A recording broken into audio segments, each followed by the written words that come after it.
Bonjour à toutes et à tous et très heureux de vous retrouver dans ce nouveau numéro de décryptage sur Africa 24. Le Conseil de l'Organisation internationale du cacao a désormais à sa tête un nouveau président. Il s'agit de Ali Touré, représentant permanent de la Côte d'Ivoire auprès des organisations internationales des produits de base à Londres. L'ambassadeur ivoirien a pris ses fonctions le 18 décembre 2020 et il se donne pour mission d'améliorer le revenu des producteurs. Parlez-nous de l'Organisation internationale du cacao. L'Organisation internationale du cacao est une organisation intergouvernementale qui a été créée en 1973 sous les auspices des Nations Unies et qui fonctionne à base d'accords internationaux. Nous sommes au 5e accord en ce moment. Il y a eu l'accord de 1973, celui de 1980, celui de 1993, celui de 2001 et maintenant celui de 2010 sur lequel nous fonctionnons. La présidence de l'Organisation internationale du cacao occupée par la Côte d'Ivoire, pour nous, c'est un honneur qui est rendu à la Côte d'Ivoire, premier producteur mondial de cacao. Ensuite, c'est un hommage qui est rendu à ce premier producteur qui, de l'avis des membres du Conseil, pourra initier les débats sur le revenu du producteur. Et enfin, c'est un hommage au président de la République de Côte d'Ivoire, son Excellence M. Alassane Ouattara, qui, en 2013, suite à la réforme de la filière café-cacao, a permis aux producteurs ivoiriens d'avoir leurs revenus améliorés. J'en veux pour preuve les nombreuses demandes des pays producteurs qui souhaiteraient s'inspirer de la réforme de la filière cacao en Côte d'Ivoire. Donc, conclusion, c'est un hommage pour le pays et c'est un hommage pour les producteurs ivoiriens. Quelles sont les priorités de l'Organisation internationale du cacao? En ma qualité de président du Conseil, je pense qu'il y a deux catégories de priorités. Il y a les défis structurels et il y a les défis conjoncturels. Les défis structurels, c'est la durabilité de l'économie cacaoyère mondiale. En septembre 2019, le Conseil de l'Organisation internationale du cacao a adopté le plan d'action stratégique 2019-2024. C'est le lieu ici pour moi de rendre un hommage et de féliciter l'actuel directeur exécutif de l'ICCO, M. Michel Arion, qui nous a proposé un plan très ambitieux.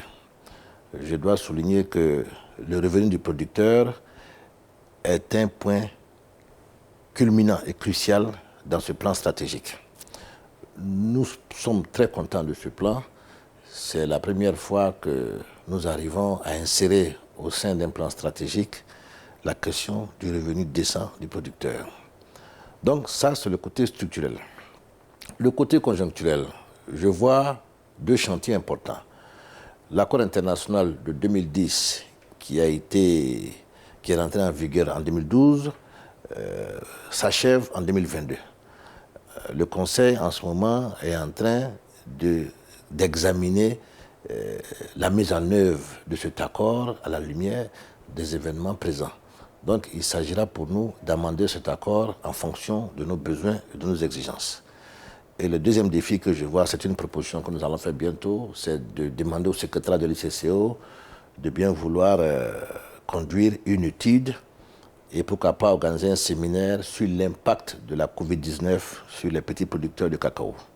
Voilà grosso modo les deux défis que je vois en termes structurels et en termes conjoncturels. Quelles sont les perspectives pour la filière internationale du cacao? Je pense que nous traversons une période très intéressante et je peux vous dire que toutes les parties prenantes à l'ICCO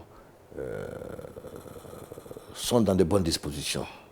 Vous savez, au niveau de l'ICCO, c'est une organisation intergouvernementale où il y a 51 pays membres, 22 pays producteurs et 29 pays consommateurs. Les pays producteurs, vous avez des pays d'Afrique, d'Asie et de l'Amérique latine.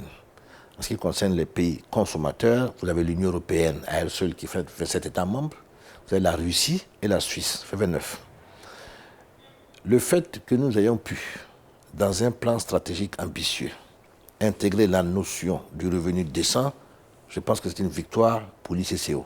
Et je voudrais féliciter le conseil de l'ICCO d'avoir pu mettre dans ce plan stratégique cette question qui fait partie de la durabilité de l'économie cacaoyère mondiale. Alors, nous, il y a un certain nombre d'initiatives en cours avec l'Union européenne, avec les ONG, avec les multinationales. Ces initiatives, l'ICCO a été associé à ces initiatives. Le 27 janvier, comme je vous l'ai dit, la commission consultative va échanger sur les revenus décents. Le plus important, c'était de sensibiliser. Je vous donne deux exemples.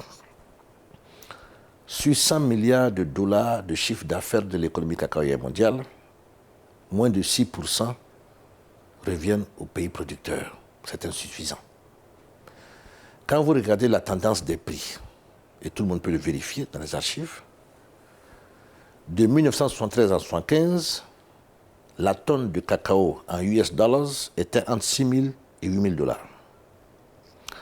En 1976-1977, la tonne de cacao faisait 15 000 dollars. Entre 1980 et 1989, la tonne était entre 4 000 et 6 000 dollars. Aujourd'hui, nous sommes à peu près à 2 500. Donc nous disons que si nous voulons que l'économie cacaoyère soit durable, il est important, il est urgent, il est même primordial que nous puissions être regardants sur la notion du revenu décent, du revenu vital.